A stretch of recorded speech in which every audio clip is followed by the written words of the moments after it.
Hello दोस्तों, welcome in my channel गुरु की पाठशाला।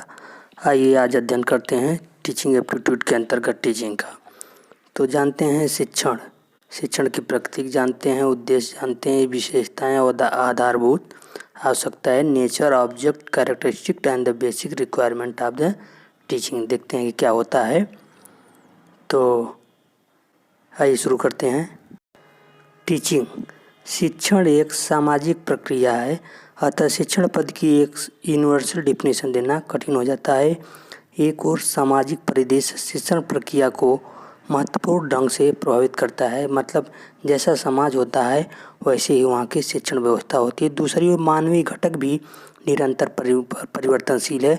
मानवीय घटक की तरक्की या विकास भी शिक्षा पर ही निर्भर करता है, इसलिए समाज या मानवीय घटक भी शिक्षा को सीधे तौर पर प्रभावित करता है। इस कारण शिक्षण पद की व्याख्या किसी राष्ट्र की राजनीति और सामाजिक पृष्ठभूमि से सीधे प्रभावित रहती है। तो आइए देखते हैं, कुछ और परिभाषाएं देखते हैं कि शिक्षण में विभिन्न वैज्ञानिक शिक्षाविदों की क्या क्या राय है उसके अनुसार।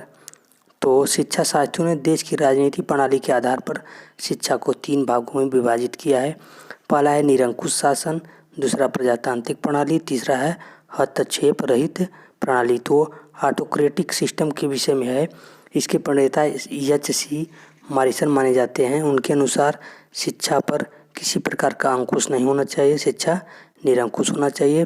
दूसरा डेमोक्रेटिक प्रणाली। तो डेमोक्रेटिक प्रणाली में क्या होता है कि इसमें शिक्षा प्रजातांत्रिक मतलब देश के और शासन के अधीन होना चाहिए, सरकार और सत्ता का उस पर प्रभाव होना चाहिए। इसके प्रणेता है एन.एल. गेज।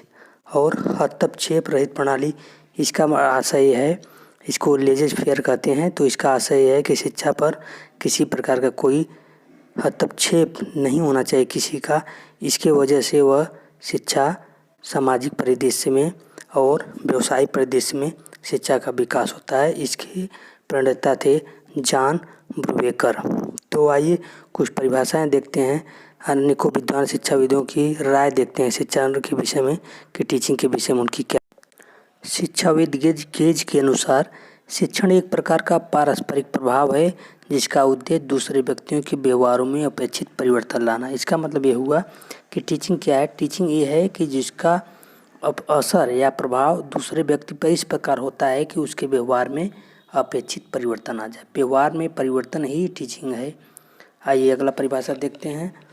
तो अगला परिभाषा है रियांस के अनुसार। तो रियांस कहते हैं कि दूसरों को सीखने के लिए दिशा निर्देश देने एवं अन्य प्रकार से उन्हें निर्देशित करने की प्रक्रिया ही शिक्षण है।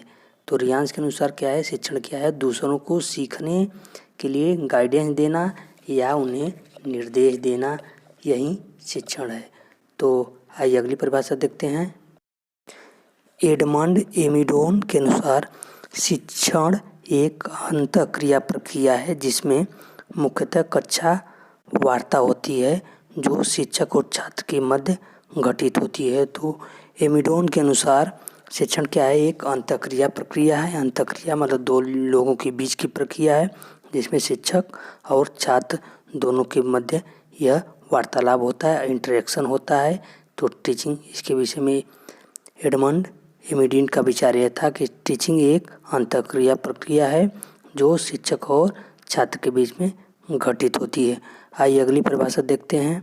अगला परिभाषा है मॉरिसन के अनुसार। मॉरिसन मानते हैं शिक्षण एक परिपक्व तथा कम परिपक्व व्यक्ति के बीच में आत्मीय संबंध है जहां कम परिपक्व को शिक्षा की ओर अग्रसित किया जाता है। इनका मॉरिसन का मानना है कि 2 परिपक्व व्यक्तियों, एक तो ज़्यादा परिपक्व होगा और एक कम परिपक्व, मतलब एक नॉलेजफुल और एक कम नॉलेजफुल व्यक्ति के बीच में आत्मीय संबंध दोनों एक दूसरे से रिलेटेड होंगे, जहाँ पे कम परिपक्व को शिक्षा की ओर अग्रसित किया जाता है।